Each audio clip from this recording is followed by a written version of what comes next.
Oi, meu nome é Ana, tenho 62 anos, sou mãe de 3 filhos e moro hoje em Campinas, mas cresci em uma cidadezinha do interior de São Paulo chamada Amparo. Hoje eu decidi contar uma parte da minha vida que escondi por décadas. Uma história que ainda me tira o sono, mas também me ensinou o que é coragem de verdade. Se você está aqui, peço com todo carinho que se inscreva no canal e deixe seu curtir nesse vídeo. Isso ajuda demais essa história a alcançar mais pessoas que talvez estejam precisando ouvir exatamente isso agora. E me conta nos comentários de qual cidade você está assistindo.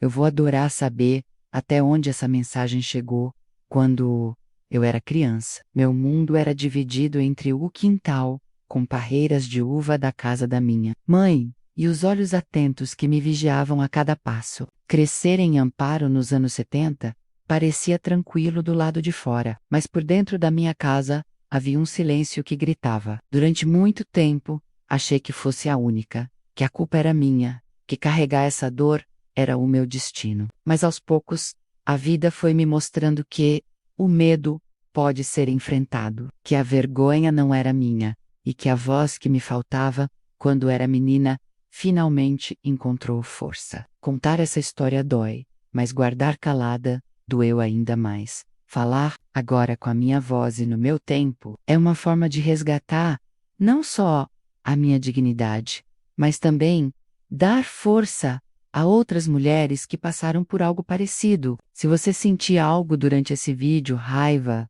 tristeza, empatia, ou até vontade de conversar, deixa nos comentários. Eu vou estar lendo cada palavra com um coração aberto. A história que você vai ouvir não é fácil, mas é verdadeira. E mais do que isso, é uma história sobre transformação, sobre justiça e sobre como, mesmo depois de anos em silêncio, a verdade ainda pode mudar tudo.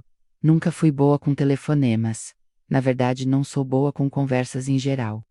De tudo que passei, aprendi a falar pouco, escutar mais, medir palavras como quem mede passos, ao andar por um campo minado. Mas naquele dia, algo me puxou pela mão de dentro. Uma força que vinha de um lugar que eu nem sabia que ainda existia em mim. Peguei o celular com dedos trêmulos. Procurei o primeiro nome da lista. João, o mais velho dos meus irmãos. O primeiro de todos. O primeiro a me tirar a infância. O primeiro a fazer com que eu jamais me sentisse segura perto de homem nenhum. O toque chamou 3 vezes, até que atendeu com a voz rouca, típica de quem já viveu mais do que deveria. Alô? Quem? Fala. Eu hesitei por meio segundo, então respirei fundo. É a Ana, João. Silêncio. Um silêncio espesso, quase cortante, como se ele não soubesse quem eu era, ou pior, soubesse exatamente. Ana, nossa, quanto tempo! Pensei que você tivesse morrido ou virado freira. Tentei rir, mas o som saiu fraco. Coisa, não morri não, João. Só fui viver longe. Mas, quaretei ver. A gente se ver, todos nós. Reunir, a família. O silêncio voltou, mas dessa vez foi mais curto. Pra quê? Depois de tantos anos, você nunca apareceu em Natal, nem em velório. Agora quer juntar a gente? Pra quê? Olhei para minha sala pequena, o envelope sobre a mesa, a cadeira vazia, onde meu marido costumava sentar para ler o jornal, porque eu preciso encerrar um ciclo. O que eu não disse é que esse ciclo começou com ele, que foi ele o primeiro a me olhar de um jeito que nenhum irmão olha uma irmã, que foi ele o primeiro a invadir meu quarto, quando eu ainda brincava com bonecas, e que depois dele vieram os outros 6. Mas eu falei com calma, só quero juntar a família, como nos velhos tempos. Ele riu do outro lado. Você e seus dramas. Tá bom. Me diz quando e onde eu aviso os outros. Desliguei e respirei tão fundo que quase me afoguei em mim mesma. Sentei na beirada da cama e abracei os joelhos. Foi curta, mas parecia que meu corpo tinha levado uma surra. Liguei para os outros 6 nos dias seguintes, um por um. Cada voz que ouvia trazia uma onda de lembranças ruins, mas eu estava decidida. José, o segundo mais velho, me atendeu entre um gole de cerveja e outro. Parecia estar num boteco, como sempre. Você quer reunir a gente? Isso é sério, Ana? Nunca foi de confraternização. A resposta saiu da minha garganta com uma calma ensaiada. Eu mudei, Zé.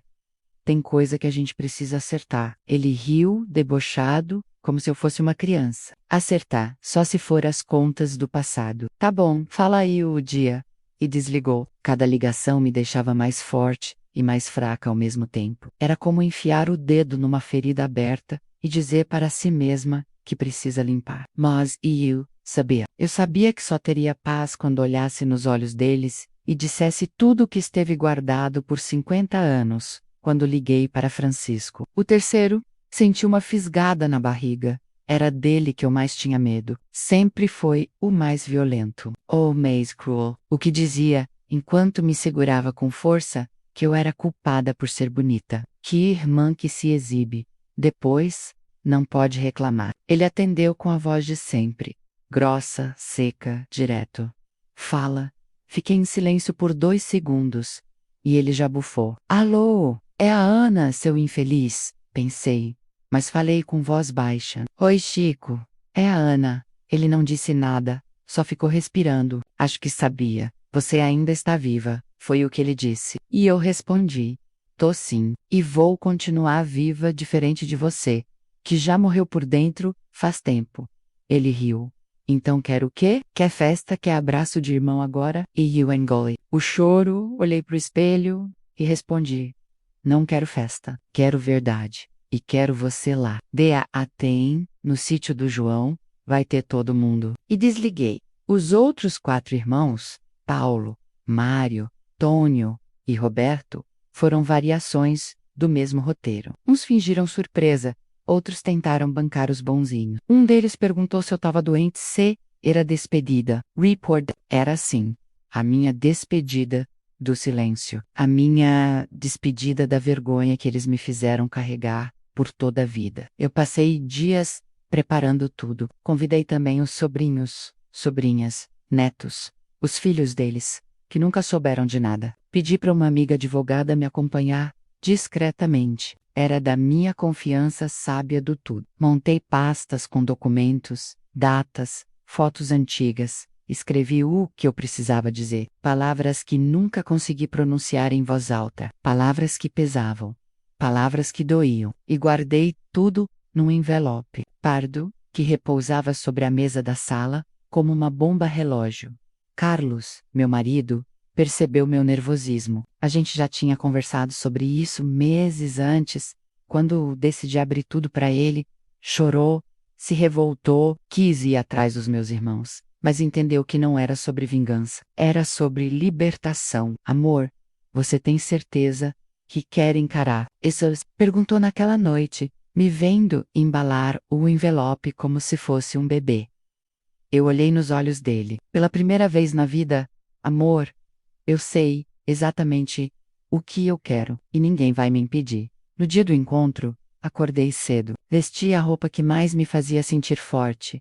Uma blusa clara, calça jeans escura, cabelos presos. Não porque queria parecer bonita, mas porque queria estar inteira. Cheguei antes no sítio. O cheiro de mato misturado com carvão me trouxe lembranças de infância. Lembrei do balanço na árvore, das tardes de bola de gude, da risada alta da minha mãe. E depois, lembrei do corredor escuro, da porta entreaberta, da voz baixa dizendo: fecha a boca, Ana. Respirei fundo. Hoje quem vai falar sou eu. Eles foram chegando aos poucos, em carros barulhentos, com os filhos, netos, esposas, me cumprimentaram como se nada tivesse acontecido. Beijinho no rosto, abraço frio. Senti o corpo gelar cada vez que um deles encostava em mim. Mosman, o sorriso, protocolar. Esperei todos estarem lá. E ali, entre copos de refrigerante e churrasquinho na grelha, eu sabia. Aquela era a última vez que eles estariam juntos daquele jeito. A última vez que fingiriam ser uma família. A última vez que eu deixaria o passado calado. O envelope estava na minha bolsa. A verdade pesava no peito. Mas dessa vez, eu não ia mais engolir. Eu ia falar, e eles iam ouvir. Até o fim.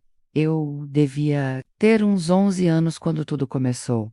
Mas a verdade é que parte de mim Tenta esquecer. Tenta confundir os detalhes, como se embaralhar lembranças fosse uma forma de proteger o que sobrou da minha sanidade. Mas tem cenas que nunca me abandonaram, mesmo quando eu queria muito que tivessem sido apenas um pesadelo. Lembro de estar sentada no chão da sala, com minhas bonecas de pano, aquelas que eu mesma costurava com retalhos da minha mãe. Costurava como se consertar bonecas fosse uma forma de manter a cabeça longe do que acontecia ali dentro daquela casa. Naquela mesma sala, onde os gritos do meu pai se misturavam com o barulho da chaleira no fogão e o ranger do portão nos domingos. Foi num fim de tarde abafado, típico do nosso interior, quando João, o mais velho, passou por mim. Parou por um segundo e disse com a voz baixa: Ana, vai lá no meu quarto.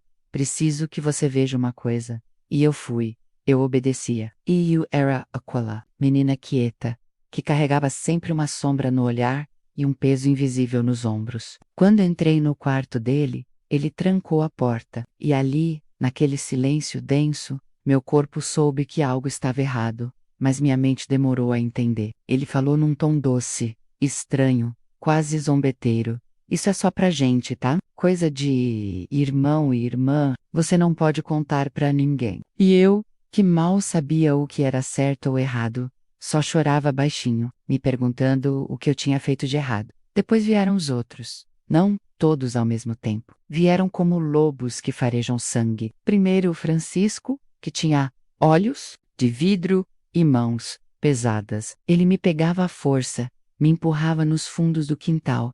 Dizia que eu era safada que o provocava. Eu não entendia o que era provocar. Eu tinha 12 anos, cabelo preso com fita vermelha e joelhos ralados. Ele dizia: Você sabe que gosta. Se não gostasse, já teria gritado. Mas eu não gritava, porque já tinha aprendido que gritar não adiantava. Uma vez gritei. Minha mãe veio, abriu a porta e me deu um tapa no rosto. Disse que eu estava inventando história, que eu ia acabar como a filha da vizinha, sozinha com filho sem pai. Depois daquele tapa, eu nunca mais levantei a voz. Fiquei muda por dentro. Com o tempo, meus olhos aprenderam a olhar para o chão, e meus passos se tornaram leves, quase invisíveis, como se eu pudesse desaparecer da vista de todos, ou que o me doía não era apenas o que eles faziam, mas o modo como agiam depois, como se nada tivesse acontecido. Como se eu fosse só uma coisa da casa, uma parte da mobília. Um corpo sem alma. Tonho, por exemplo, me dava bombons depois. Sorria, fazia piadas e dizia: Não conta nada, Aninha. Você é esperta. A pior parte era a confusão que isso criava na minha cabeça. Eu começava a duvidar de mim. Será que aquilo era errado mesmo? Será que eu estava sendo ingrata? E então vinha o Mário, com aquele olhar suado, trêmulo, que dizia com a respiração falhada: Isso é amor, menina. Amor de irmão é mais forte. Aquilo era o que me destruía. Ouvir que eu estava sendo amada, enquanto sentia meu corpo arder de dor e vergonha. Amor não dói, amor não arde, amor não suja. Os dias foram virando meses, os meses, anos, e eu fui perdendo partes de mim pelo caminho. Parei de brincar, parei de falar com as vizinhas, parei de sonhar. Minha escola era o único lugar onde eu respirava um pouco. Lá, ninguém me tocava, ninguém me mandava calar a boca. Lembro da professora Dona Elvira me olhando uma vez, dizendo: Você é tão calada, Ana, mas tem uma tristeza bonita no olhar. Eu só sorri com um canto da boca. Se ela soubesse. Uma vez tentei escrever tudo num caderno. Escrevi nomes, datas, sensações, enterrei esse caderno no fundo do quintal, perto do pé de goiaba. Achei que se escrevesse, se deixasse no papel, aquilo sairia de mim, mas não saiu. Ficou entranhado, impresso na pele, nas entranhas. No tempo, teve uma noite em que minha mãe me viu chorando, com as pernas tremendo, encostada na pia. Eu tinha acabado de sair do quarto de Roberto. Ela me olhou, enxugou a mão no pano de prato e disse: Seca, para de frescura, menina. Você vai acabar igual a sua tia internada por maluquice. E voltou a descascar batata. Aquilo me matou mais do que tudo, porque não havia esperança. Não havia adulto que me acolhesse, que dissesse: Eu acredito em você. Só havia um silêncio, cúmplice. uma cegueira escolhida. E eu ali, era apenas uma criança implodindo.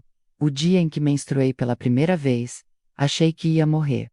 Não pelo sangue, mas pelo pânico. Achei que aquilo ia me fazer ainda mais vulnerável, mais exposta. Me escondi por 2 dias, até minha mãe me puxar pelos cabelos e dizer que eu tinha que lavar minhas calcinhas direito. Depois disso, os irmãos começaram a me chamar de mulherzinha, e o abuso ganhou outra cara, mais pesado. Mas eu não tinha mais para onde correr. Passei a sair do corpo, como se aquilo tudo estivesse acontecendo com outra pessoa. Era meu jeito de sobreviver. A pequena Ana tinha morrido, só sobrou a casca. Quando completei 15 anos, comecei a planejar minha fuga. Escondia moedas numa lata velha, pegava pão a mais e guardava no quarto. Treinava mentiras para contar se alguém me perguntasse. No dia em que fui embora, não olhei para trás.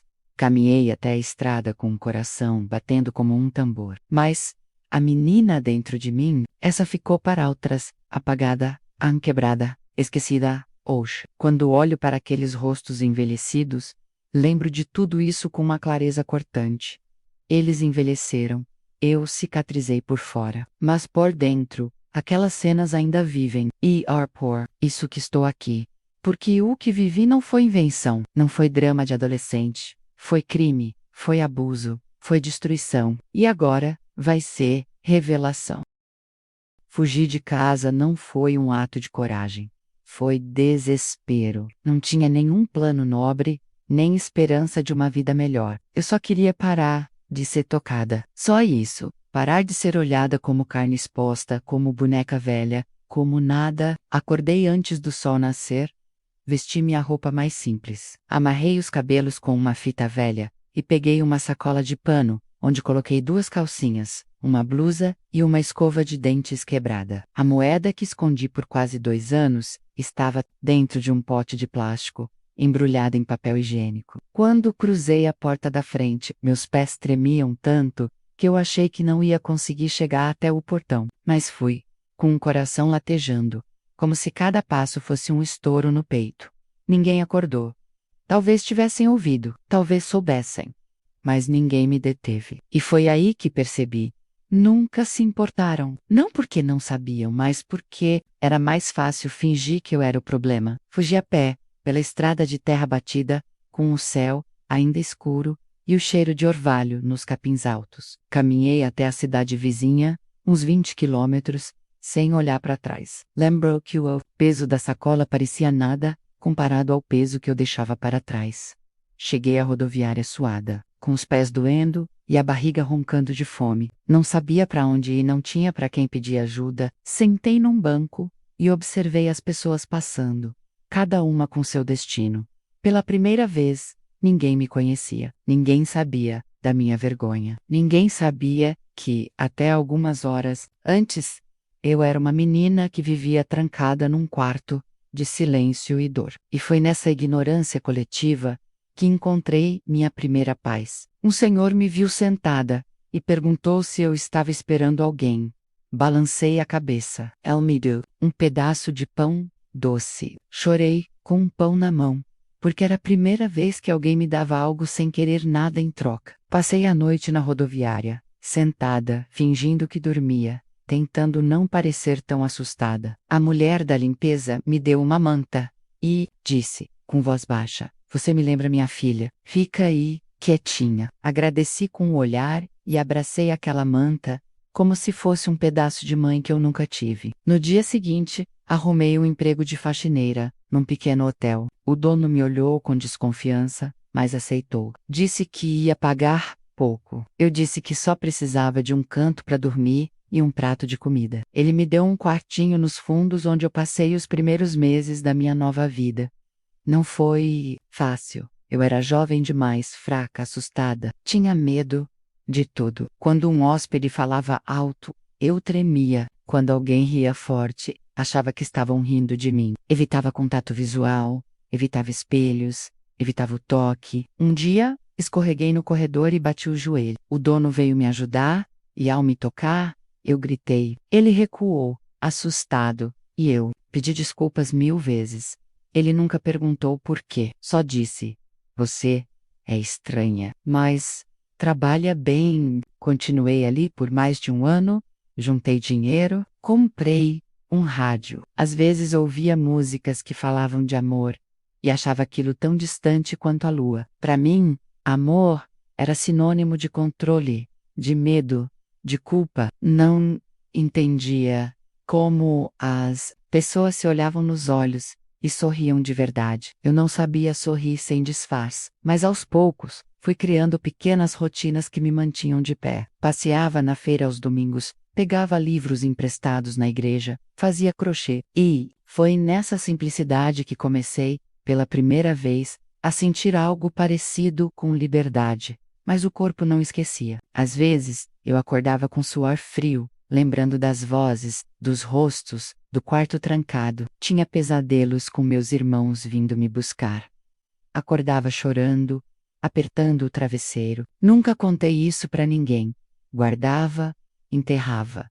Como sempre fiz. Um dia, vi uma menina, no ponto de ônibus, com um olhar parecido com o meu aos 12 anos. Ela estava quieta, com a roupa suja, os olhos baixos. Me aproximei e perguntei se ela estava bem.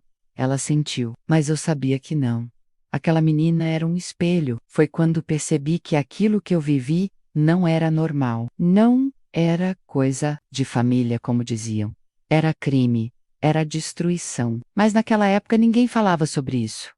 E eu também não ia falar, porque ainda tinha medo, porque ainda achava que a culpa era minha. Mesmo assim, não voltei. Nunca voltei, nunca liguei. Meus irmãos não me procuraram, nem minha mãe, nem ninguém. Sumiram como se eu nunca tivesse existido.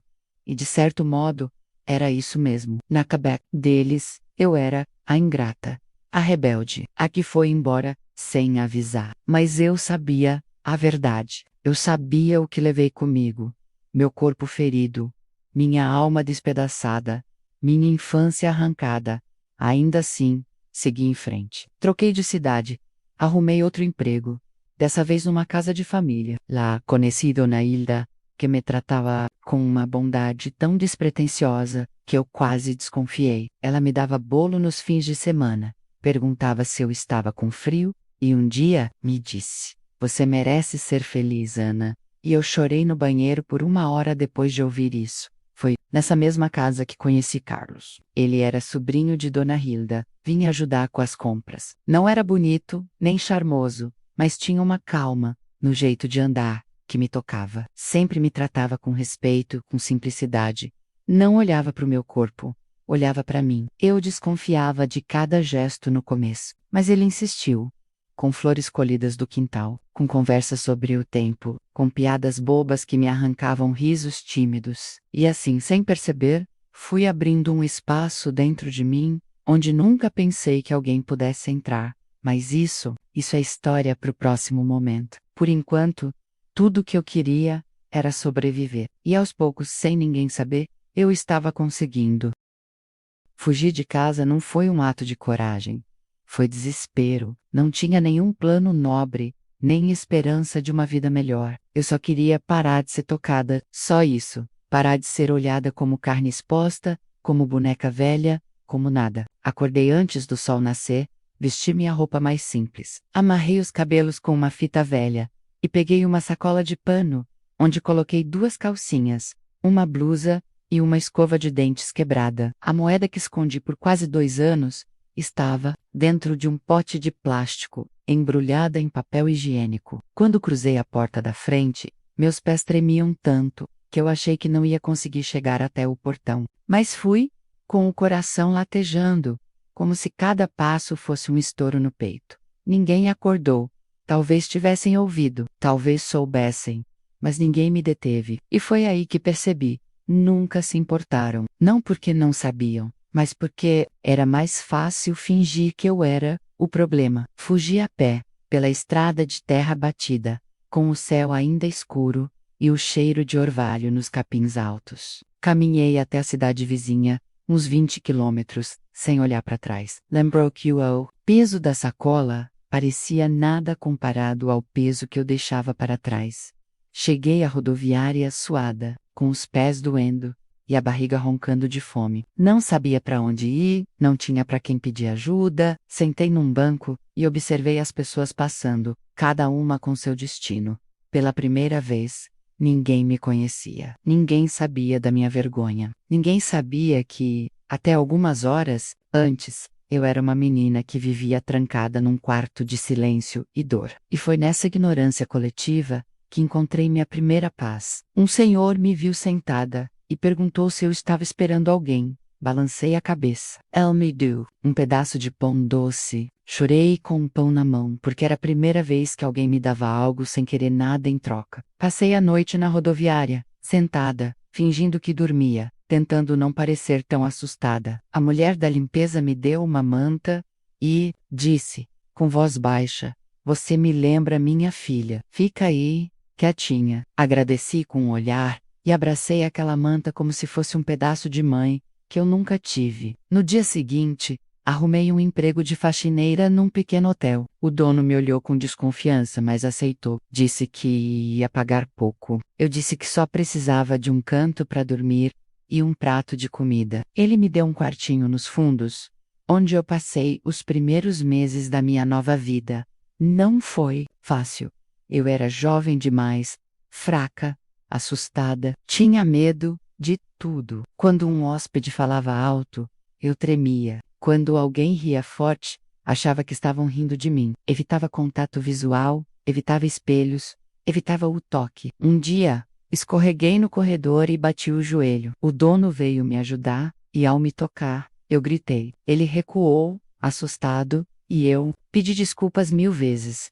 Ele nunca perguntou por quê, só disse: "Você é estranha, mas trabalha bem." Continuei ali por mais de um ano, juntei dinheiro, comprei um rádio. Às vezes ouvia músicas que falavam de amor e achava aquilo tão distante quanto a lua. Para mim, amor era sinônimo de controle, de medo, de culpa. Não entendia como as pessoas se olhavam nos olhos e sorriam de verdade. Eu não sabia sorrir sem disfarce, mas aos poucos fui criando pequenas rotinas que me mantinham de pé. Passeava na feira aos domingos, pegava livros emprestados na igreja, fazia crochê e foi nessa simplicidade que comecei pela primeira vez a sentir algo parecido com liberdade.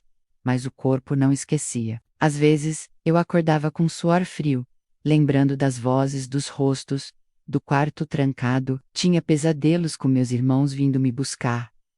Acordava chorando, apertando o travesseiro. Nunca contei isso para ninguém. Guardava, enterrava, como sempre fez. Um dia, vi uma menina, no ponto de ônibus, com um olhar parecido com o meu aos 12 anos. Ela estava quieta, com a roupa suja, os olhos baixos. Me aproximei e perguntei se ela estava bem. Ela assentiu. Mas eu sabia que não. Aquela menina era um espelho. Foi quando percebi que aquilo que eu vivi não era normal. Não era coisa de família, como diziam. Era crime, era destruição. Mas naquela época, ninguém falava sobre isso. E eu também não ia falar. Porque ainda tinha medo. Porque ainda achava que a culpa era minha. Mesmo assim, não voltei. Nunca voltei. Nunca liguei. Meus irmãos não me procuraram, nem minha mãe, nem ninguém. Sumiram como se eu nunca tivesse existido. E de certo modo, era isso mesmo. Na cabeça deles, eu era ingrata, a rebelde, a que foi embora sem avisar. Mas eu sabia a verdade. Eu sabia o que levei comigo. Meu corpo ferido, minha alma despedaçada, minha infância arrancada. Ainda assim, segui em frente. Troquei de cidade, arrumei outro emprego, dessa vez numa casa de família. Conheci Dona Hilda, que me tratava com uma bondade tão despretensiosa que eu quase desconfiei. Ela me dava bolo nos fins de semana, perguntava se eu estava com frio, e um dia me disse: "Você merece ser feliz, Ana." E eu chorei no banheiro por 1 hora depois de ouvir isso. Foi nessa mesma casa que conheci Carlos. Ele era sobrinho de Dona Hilda, vinha ajudar com as compras. Não era bonito, nem charmoso, mas tinha uma calma no jeito de andar que me tocava. Sempre me tratava com respeito, com simplicidade. Não olhava para o meu corpo, olhava para mim. E eu, desconfiei de cada gesto no começo. Mas ele insistiu, com flores colhidas do quintal, com conversas sobre o tempo, com piadas bobas, que me arrancavam risos tímidos. E assim, sem perceber, fui abrindo um espaço dentro de mim, onde nunca pensei que alguém pudesse entrar. Mas isso é história pro próximo momento. Por enquanto, tudo que eu queria era sobreviver. E aos poucos, sem ninguém saber, eu estava conseguindo. Durante muito tempo, achei que bastava me afastar para estar livre. Acreditava que, se eu conseguisse construir uma casa, uma família e um nome limpo para mim, os fantasmas do passado se cansariam da meu seguir. Eu tinha me casado com um homem bom. Tinha dado à luz 2 filhos que me olhavam com olhos tão puros que me faziam esquecer por alguns segundos tudo o que eu já tinha visto, sentido, suportado. Carlos me tratava como se eu fosse um vaso delicado, mas naufragável. Ele não tinha pena de mim, e isso era importante. Eu não queria piedade, queria respeito. E ele me dava isso. Nossos filhos cresciam saudáveis, felizes, e por fora, a vida seguia como eu nunca imaginei que fosse possível. Mas por dentro, era como se minha alma tivesse um quarto trancado, um lugar onde ainda se ouviam portas batendo, respirações pesadas atrás da nuca, olhos que ardiam em mim como lâminas. Eu fingia que esse quarto não existia, que podia viver tranquilamente, sem destrancar a maçaneta. Mas o problema é que ele rangia à noite e às vezes durante o dia também. Aos poucos, os pesadelos voltaram com força. Acordava com o rosto suado, sentindo o cheiro da madeira do quarto da infância, o mesmo cheiro úmido, misturado com sabão barato e medo. Em algumas noites, eu gritava no sono. Carlos, já acostumado, apenas me puxava para perto, me abraçava e dizia baixinho: "Você está aqui comigo, tá segura?" Mas eu não me sentia segura, não ali dentro. E o pior é que o medo não era mais só pelos pesadelos. Era por estar mentindo para os meus filhos. Eu os criava com todo o amor que consegui reunir. Depois de ter sido quebrada por dentro, ensinava a eles que ninguém podia tocar no corpo deles sem permissão, que dizer não era direito. E cada vez que eu dizia isso, sentia um nó na garganta. Porque a mulher que ensinava essas coisas era a mesma que passou a infância inteira sem saber que podia dizer não. Ou pior, que disse e não foi ouvida. Teve um dia que meu filho mais velho, o Lucas, chegou da escola chorando, porque um menino tinha puxado o cabelo de uma coleguinha. Eu, revoltada, fui conversar com ele. Disse: "Isso é errado. Homem que machuca, menina não merece respeito." Ele me olhou com aqueles olhos grandes e inocentes e perguntou: "Mas por que ele fez isso, mamãe? Por que tem menino que machuca?" E eu engoli seco, respirei. E inventei uma resposta simples, rasa. Mas aquilo me destruiu, porque naquele momento percebi que minha história estava viva, que eu tinha saído daquela casa, mas aquela casa ainda existia dentro de mim. E ela estava ali presente até na forma como eu educava meus filhos, como se eu tivesse sempre em alerta, como se qualquer sombra fosse ameaça. E eu não aguentava mais viver assim. Foi numa tarde qualquer, enquanto estendia a roupa no varal, que tudo mudou. Eu estava sozinha, com as mãos úmidas, o cheiro de sabão em pó no ar, e ouvi um barulho alto vindo da televisão da vizinha. Era um programa popular, daqueles de entrevista, e uma mulher da minha idade falava sobre o abuso que sofreu na infância. Eu parei, as mãos congelaram. A voz dela tremia, mas era firme. Ela dizia: "Eu fiquei 40 anos calada. Achei que era culpa minha. Achei que ninguém ia acreditar. Mas eu não vou morrer com isso guardado." Aquilo me atravessou como uma lança. Fiquei ali, imóvel, com uma camisa molhada, escorrendo nas mãos. De repente, todas as minhas certezas começaram a ruir. E se eu morresse amanhã? E se Muse, Phil Hood, nunca soubessem quem eu realmente fui? E se alguém da minha família estivesse repetindo o ciclo com outra menina? E eu, no meu silêncio covarde, estivesse permitindo? O peso da culpa caiu como pedra nas costas. Aquela mulher da TV era eu, ou era o que eu poderia ser, se tivesse coragem. Naquela noite sentei com Carlos na varanda. Os meninos já dormiam. Estava escuro, mas eu não acendi a luz. Olhei para ele, que me encarava em silêncio, como se sentisse que algo ia acontecer. E eu disse, com a voz quase sumida, eu preciso te contar uma coisa. Ele não falou nada. Só esperou. E eu contei tudo, desde os 11 anos. Falei do Joel, do Francisco, do silêncio da minha mãe, do caderno enterrado, da fuga, da dor. Falei com lágrimas, mas sem pausa. Quando eu terminei, o silêncio pesou. Carlos, não de raiva, não de pena, mas de dor compartilhada. Ele segurou minha mão com força e disse: eu queria ter te conhecido antes. Eu teria te levado dali, mas agora eu estou aqui. E você não está mais sozinha. Nunca mais. Aquilo me desmontou. Eu chorei com o rosto entre as mãos, como se estivesse limpando décadas de vergonha. Nos dias que seguiram, algo em mim começou a mudar, como se, depois de anos de neblina, uma nesga de luz tivesse invadido o quarto escuro da minha alma. Ainda tinha medo, ainda tinha pesadelos, mas agora havia alguém que sabia, alguém que me olhava sem me diminuir. Carlos passou a me encorajar a escrever. Dizia: põe no papel tudo, tira de dentro. Comecei a escrever cartas que nunca enviei. Comecei a lembrar de detalhes que eu tinha enterrado. Comecei a ouvir minha própria história com outros ouvidos. E percebi que não era apenas sobre o que fizeram comigo. Era sobre o que eu ainda deixava que vivessem em mim. Foi ali que nasceu a ideia da reunião de família. E junto com ela um novo tipo de medo. Mas esse medo vinha acompanhado de uma certeza.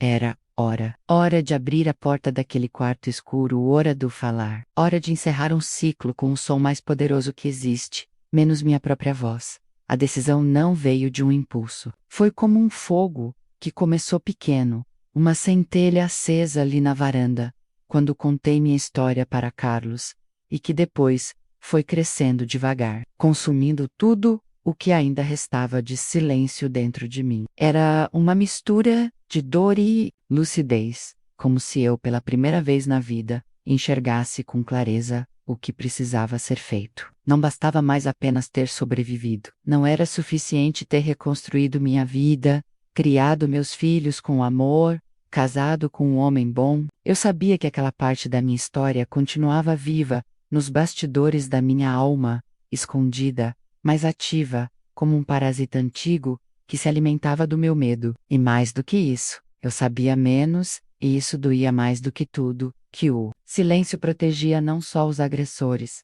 mas talvez permitisse que outros fizessem o mesmo com outras meninas. Essa ideia me atormentava, e foi aí que decidi. Eu precisava expor, precisava falar, mas não em carta, não em rede social, não em entrevista. Eu precisava olhar nos olhos deles. Precisava que eles ouvissem da minha boca. Precisava que suas esposas, seus filhos, seus netos soubessem quem eles eram de verdade. A ideia da reunião de família surgiu assim, mas não era uma reunião. Era um plano, um julgamento, um grito. Comecei a planejar tudo, como quem prepara um parto, mas com precisão. Cada detalhe era calculado. Escolhi o sítio do João porque ele ainda era o mais velho, o mais influente entre os irmãos, aquele que todos ainda respeitavam. Achei que, se o encontro fosse lá, nenhum deles desconfiaria de nada. Liguei para ele, primeiro como já contei, e, fingindo uma nostalgia que eu nunca tive, falei sobre reconciliação, sobre o tempo que passa, sobre a importância de nos vermos antes que fosse tarde demais. E ele, com aquele ego inchado de sempre, adorou a ideia. Disse que era bonito ver uma mulher como eu, reconhecendo que família vem antes de tudo. Tive vontade de gritar naquele momento, mas segurei firme. A hipocrisia dele sempre foi ruidosa, e ali estava ele falando de valores e união, como se não tivesse arrancado de mim todo o senso de confiança e humanidade ainda na infância. Marquei a data.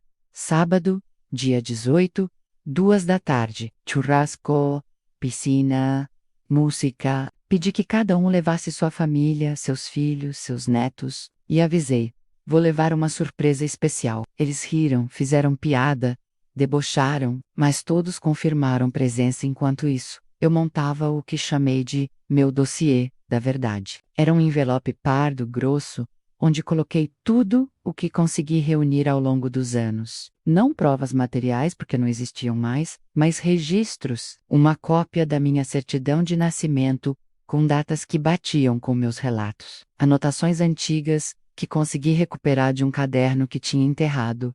E por milagre, havia sobrevivido ao tempo. Sujas, rasgadas, mas ainda legíveis. Cartas que escrevi para mim mesma, desabafos de uma menina de 12, 13, 14 anos. Cartas que nunca tive coragem de ler em voz alta. Ali também coloquei uma folha com o nome de cada irmão.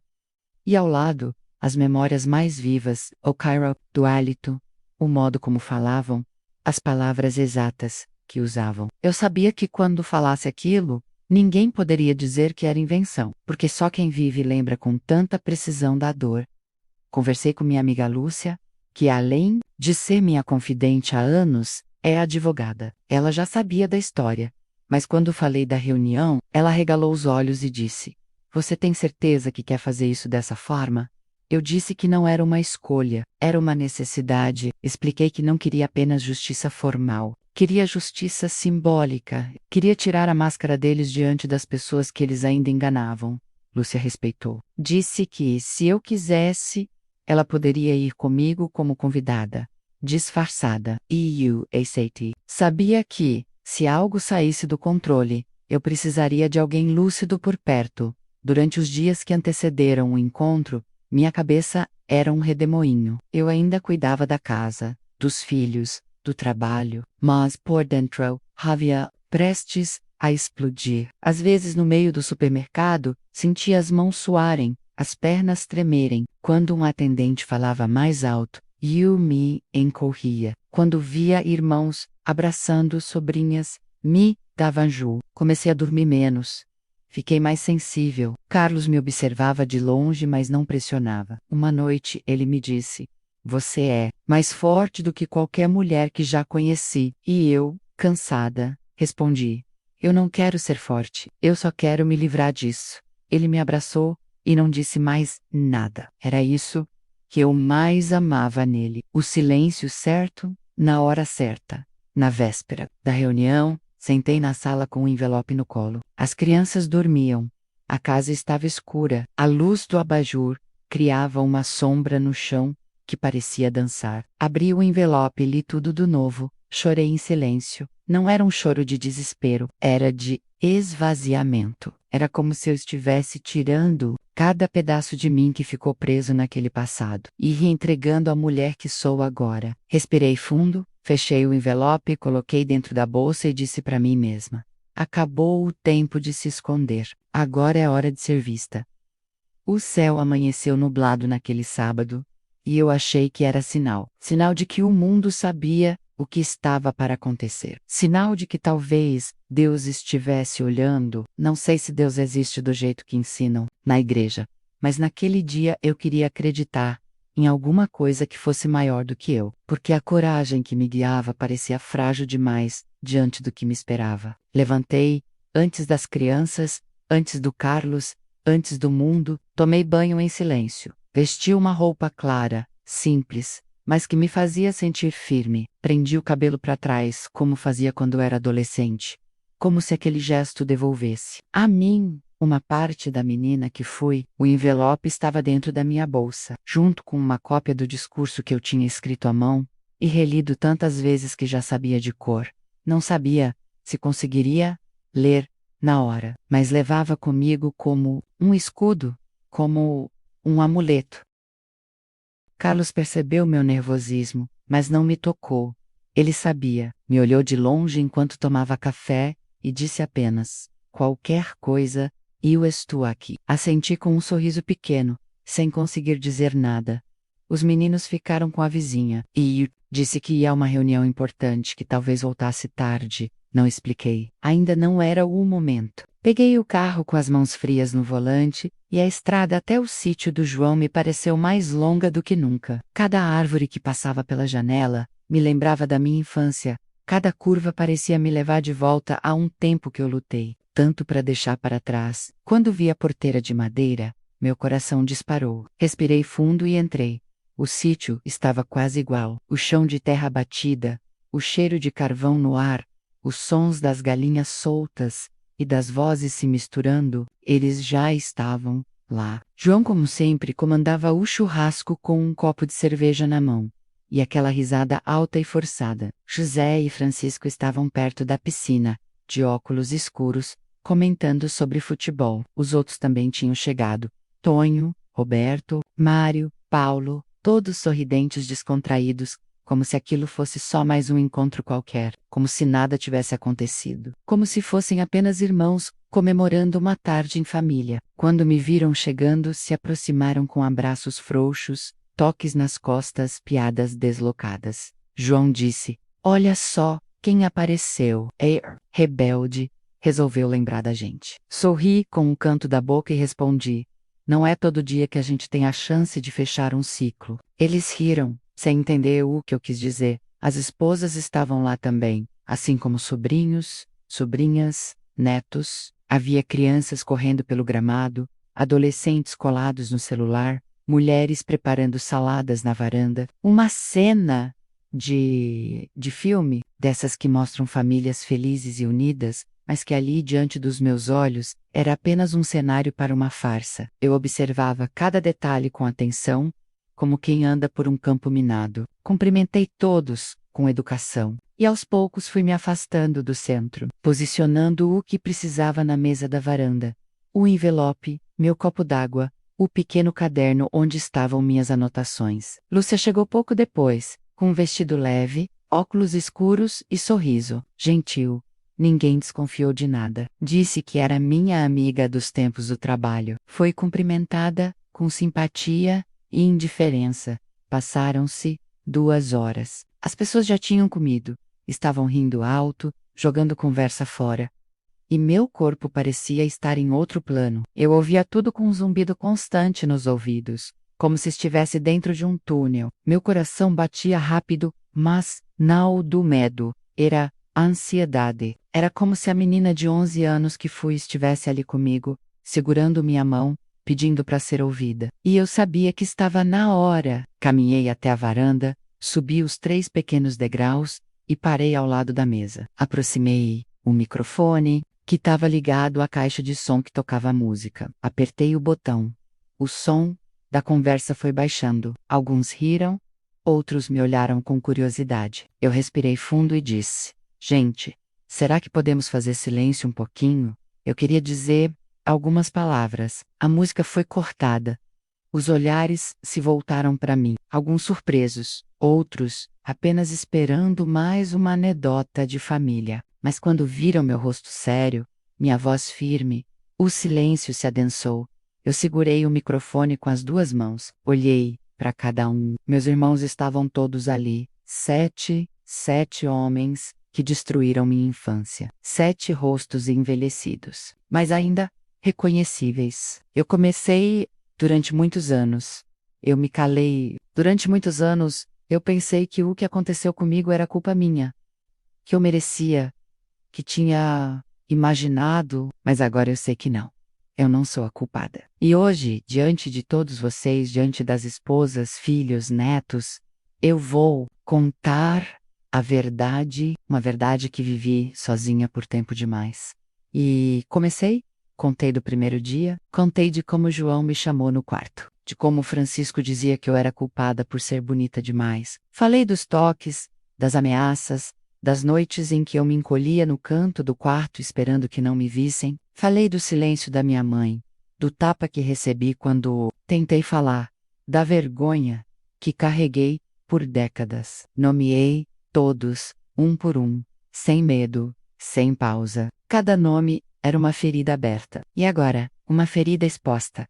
Enquanto eu falava, o rosto das pessoas foi mudando, as risadas cessaram, os sorrisos murcharam, as esposas se entreolhavam, os sobrinhos cochichavam, meus irmãos, um a um, começaram a reagir. Francisco levantou da cadeira e gritou: "Isso é mentira, Vocatá maluca."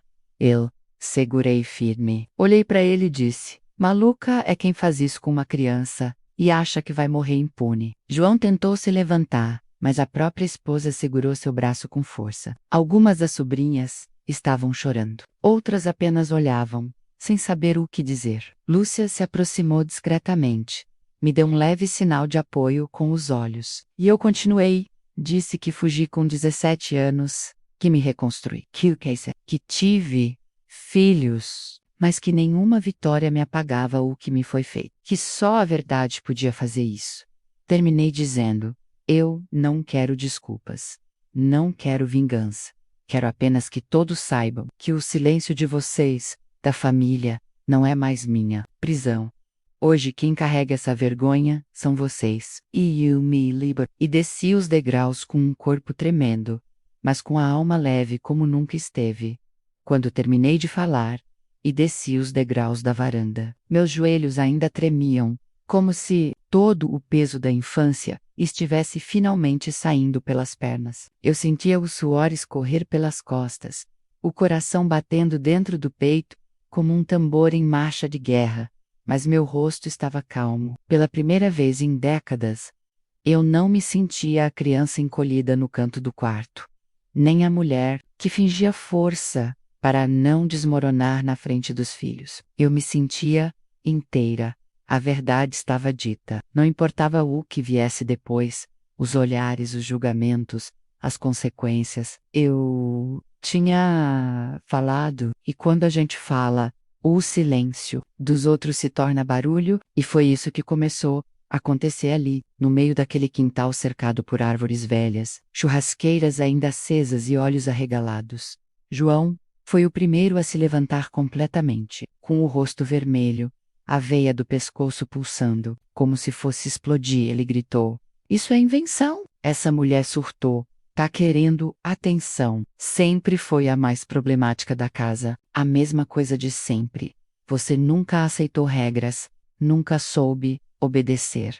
Você fugiu porque era rebelde e agora quer manchar o nome da família. A voz dele ecoou alta, mas não mais alta que a minha lembrança. Aquela raiva dele e aquela postura autoritária não era novidade. Era a mesma que ele usava quando me mandava calar a boca, quando me prendia contra a parede e dizia que era para o nosso bem. Eu apenas olhei para ele e disse com firmeza: se eu tivesse inventado, por que teria fugido sem dizer nada? Porque eu teria passado 30 anos sem olhar na cara de vocês? Sabe o que é mais fácil, João? Fingir que a verdade não dói, porque assim você não precisa carregar o que fez, mas eu não vou mais carregar por você. Francisco, sentado com os punhos cerrados, murmurava algo entre os dentes. Seu filho mais velho, um rapaz de uns 20 e poucos anos, o olhava com olhos confusos, como se visse o pai pela primeira vez. A esposa dele, Carmen, estava pálida, as mãos no colo apertando um guardanapo com tanta força que parecia querer rasgá-lo. Tonho balançava a cabeça negativamente e dizia: não acredito nisso. Isso é coisa da cabeça dela. Meu Deus, pessoal. É uma loucura. Mas ninguém se levantava. Ninguém tinha coragem de me encarar diretamente, exceto os olhos assustados dos jovens da família, que estavam vendo a estrutura de autoridade ruir diante deles. A essa altura, o silêncio entre as pessoas era pesado. Não havia mais música, nem risos, nem crianças correndo. Só murmúrios baixos, olhares desviados e respirações tensas. Então, no meio daquele clima denso, uma voz fraca e trêmula se ergueu de trás da mesa do lado esquerdo. Era Ana Clara, filha de Mário, minha sobrinha, que estava com os olhos marejados e a pele pálida, como cera. Ela se levantou devagar, olhou para o pai e depois para mim, e com a voz quase infantil, disse: eu sei que você está falando a verdade, porque aconteceu comigo também. Um silêncio mais profundo ainda tomou conta do ambiente. Mário levantou bruscamente, a cadeira caiu para trás, e ele gritou: cala essa boca, menina! Isso é mentira. Isso é influência dessa mulher desequilibrada. Mas Ana Clara não recuou, estava corando, mas mantinha o corpo ereto. Eu tinha 9 anos, pai. Você ia me buscar na escola e dizia que a mamãe não podia saber dos nossos momentos. Porque agora você está tão nervoso se eu estou mentindo. Foi como se um raio tivesse cortado o céu. As pessoas se entreolharam, em estado de choque. Algumas mulheres cobriam a boca com a mão. Um dos tios apenas abaixou a cabeça. como se soubesse que era verdade há muito tempo, mas nunca teve coragem de dizer. E então veio a segunda voz. Foi a Júlia, filha do Paulo, minha afilhada de batismo. Ela olhou para mim com lágrimas nos olhos e disse: Eu sempre desconfiei, sempre tive medo de falar. Tinha medo de ninguém acreditar. E agora, vendo você, tia, me deu coragem. Ele me tocava enquanto eu dormia, quando a mamãe viajava. Quando eu ficava sozinha, em casa com ele, meu coração acelerou. Meu peito se encheu de um sentimento novo. Não era apenas dor, não era só alívio, era a de que eu não estava mais sozinha, de que minha voz tinha acendido outras vozes, de que o ciclo do silêncio estava finalmente se quebrando. Era como se o peso que eu carregava há tantos anos começasse a se dividir, como se cada palavra dita por elas tirasse um tijolo da parede de vergonha que me cercava. Os homens estavam em choque, alguns continuavam negando, outros estavam paralisados. As mulheres começaram a se mover, uma delas pegou a filha pela mão e saiu andando em silêncio. Outras começaram a questionar os maridos em voz baixa. O churrasco foi apagado, o som desligado. A tarde, que começou com sorrisos falsos e abraços mornos, agora era um campo de ruínas. Eu fiquei ali, de pé, em silêncio. Já tinha falado tudo o que precisava. O resto não era mais meu. Era deles. Era da justiça. Era da consciência de cada um. Lúcia se aproximou de mim e segurou meu braço. Me disse com a voz baixa e firme: Você acabou de fazer história. E eu não respondi nada. Apenas fechei os olhos por alguns segundos e senti algo que há muitos anos não sentia menos paz. Eu sabia que o mundo não mudaria da noite para o dia. Sabia que viriam comentários, fofocas, talvez até ameaças. Mas nada daquilo importava mais, porque a verdade tinha sido dita. As máscaras tinham caído. E mais importante, outras vozes tinham se levantado. O que antes era uma dor escondida no fundo da garganta, agora era um coro, um começo, uma rachadura profunda no muro do silêncio. E a partir dali, nada mais seria como antes. Nem para mim, nem para Elsa na manhã seguinte à reunião. Acordei com um corpo doído como se tivesse passado por um furacão. Não era dor física menos, era a exaustão de uma alma que passou anos carregando sozinha o peso de uma verdade enterrada. Me sentei na beira da cama, com os pés no chão frio, e respirei fundo. Pela primeira vez em muito tempo, o silêncio da casa era diferente. Não era um silêncio tenso ou carregado de medo, era um silêncio de recomeço. Carlos apareceu na porta do quarto, com uma xícara de café na mão, e um olhar calmo, mas atento. Ele me entregou o café e disse: Você dormiu como uma pedra. E eu respondi: Pela primeira vez em anos. Ele se sentou ao meu lado, passou o braço pelos meus ombros, e não disse mais nada. Porque não precisava. O que nos ligava naquele momento não era a dor, mas a dignidade recuperada. O que eu tinha feito no dia anterior não tinha sido apenas por mim. Tinha sido por todas as meninas caladas, por todas as mulheres silenciadas, por todas aquelas que ainda estavam presas dentro de suas próprias histórias não contadas. Naquela mesma tarde, entrei com a denúncia formal. Fui com Lúcia até a delegacia da mulher e contei tudo, do início ao fim. O depoimento foi longo, e mesmo tendo falado em público no dia anterior, repeti tudo ali, diante da delegada, foi como abrir mais uma vez cada cicatriz. Mas havia algo diferente agora.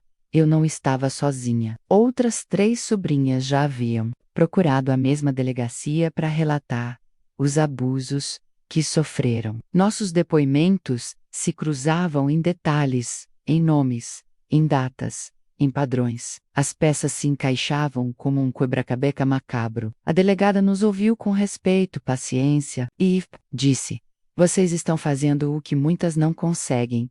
Vamos lutar por justiça. Saí de lá com um misto de alívio e raiva. Alívio por finalmente estar dando nome aos crimes que me marcaram. Raiva por saber que levaria tempo, porque o tempo da justiça nem sempre é o tempo da vítima. Mas eu estava disposta a esperar, porque já tinha esperado a vida inteira para ser ouvida. Nos dias seguintes, As reações da família começaram a chegar como ondas, menos algumas calmas, outras violentas. Recebi ligações de números desconhecidos, mensagens curtas, algumas agressivas, outras apenas confusas. Tias que nunca ligavam resolveram me procurar para saber o que realmente aconteceu. Uma delas disse: "Eu sempre achei que tinha algo errado naquela casa.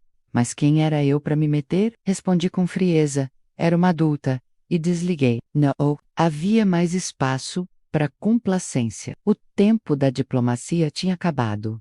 Os irmãos dividiram-se. 3 sumiram. Saíram da cidade, desligaram os celulares, como se pudessem desaparecer também da culpa. 2 tentaram se defender em redes sociais, chamando minha história de invenção, dizendo que eu estava perturbada, que era invejosa, traumatizada demais para pensar com clareza. Um deles, Mário, chegou a dizer: "Isso tudo é por causa de dinheiro. Deve estar querendo aparecer, processar a família." Li aquilo com uma mistura de nojo e pena, porque eu sabia que quando a verdade ameaça, quem vive da mentira tenta gritar mais alto, mas já era tarde para gritos. A verdade tinha eco, e esse eco estava chegando em lugares que eles não podiam mais controlar. As sobrinhas que haviam falado publicamente passaram a se reunir comigo com frequência. Criamos um círculo de apoio informal. Reuníamos numa casa emprestada, uma vez por semana, para conversar, chorar, rir quando dava e, principalmente, construir coragem juntas. Em uma dessas reuniões, a Ana Clara disse: "Quando você começou a falar, lá naquele churrasco, parecia que você estava dizendo as palavras que estavam presas na minha garganta. Nunca vou esquecer disso." Eu sorri, com os olhos marejados, e respondi: "E quando você levantou e falou, você me salvou também." Porque eu estava tremendo por dentro, e naquele momento, vi que não estava mais sozinha. Aquela troca era tudo. Era mais do que apoio. Era cura.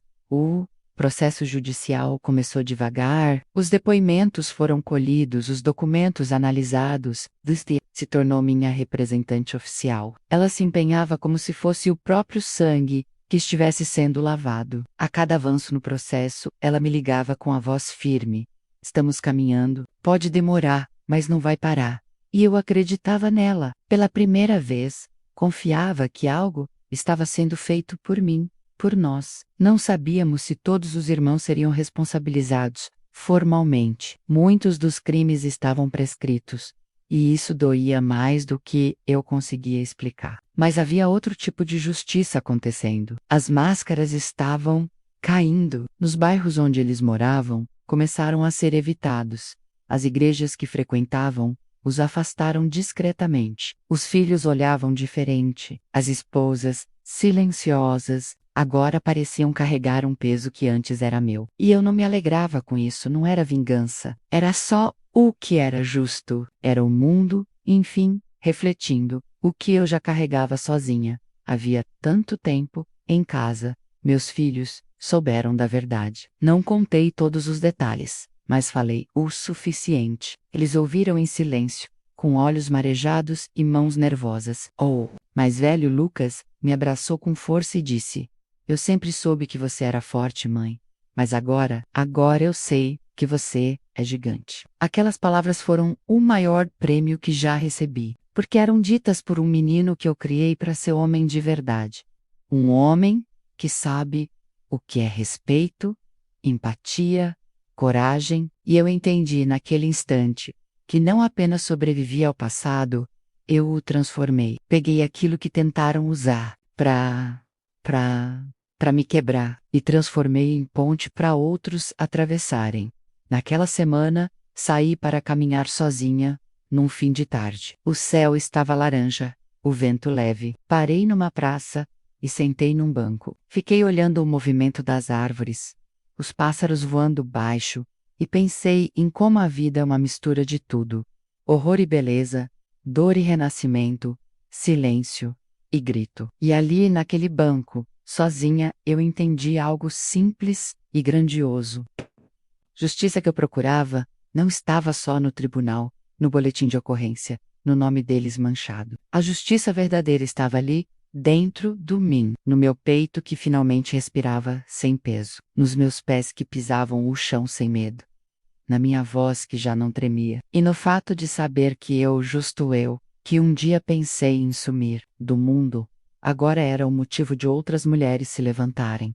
Eu nunca imaginei que chegaria o dia em que me sentiria verdadeiramente livre. Nas semanas que se seguiram ao depoimento e às confissões corajosas das minhas sobrinhas, algo mudou em mim e ao meu redor. O sol de toda manhã parecia mais caloroso, as árvores do quintal balançavam com mais leveza, e até o canto dos pássaros me soava como um convite para respirar fundo. Eu passei a caminhar sem pressa, sentindo a textura da grama sob os pés, e deixando o vento brincar com meus cabelos. Em casa as crianças notaram minha mudança.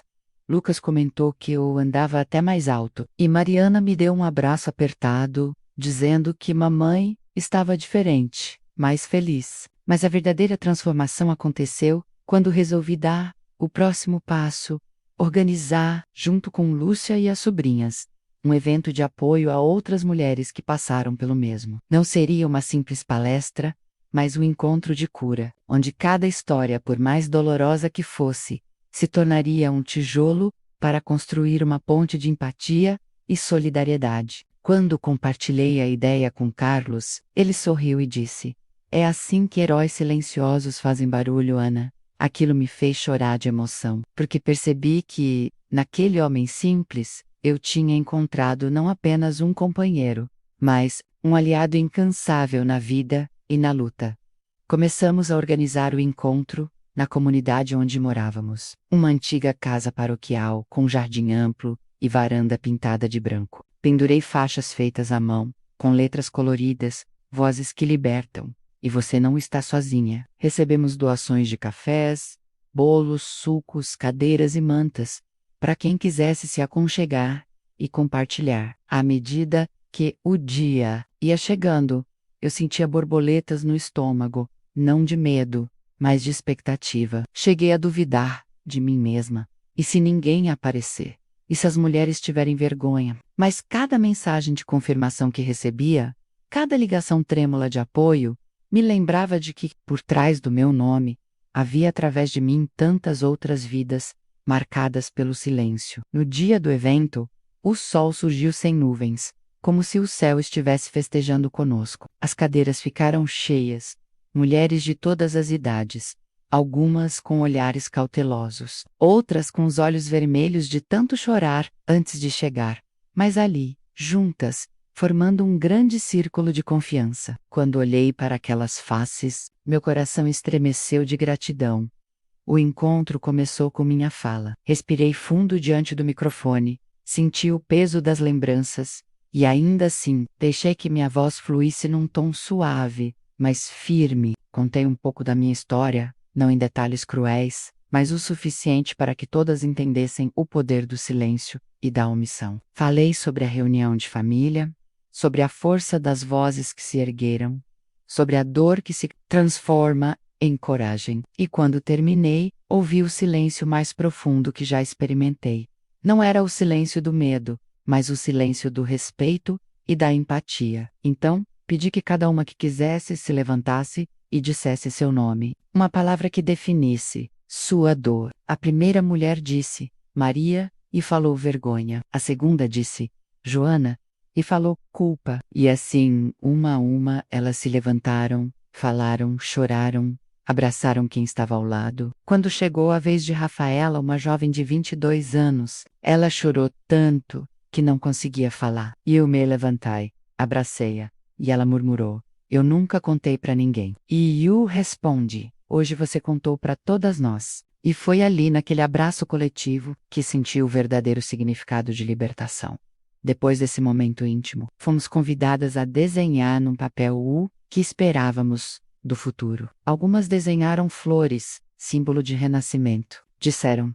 Outras desenharam casas, significando que queriam um lar sem medo. Houve quem desenhasse pássaros, liberdade. Eu desenhei um rio largo e sereno, fluindo sem obstáculos, porque era assim que me sentia finalmente fluindo, sem precisar conter o que sou. Enquanto as mulheres desenhavam, Lúcia organizou rodas de conversa menores, em que cada grupo podia trocar experiências práticas, onde buscar ajuda, como registrar boletins, quais redes de apoio existem. Eu circulei, escutei, mediei, abraços, enxuguei lágrimas. Nunca me senti tão viva e tão alinhada com meu propósito, transformar minha dor em impulso para outras.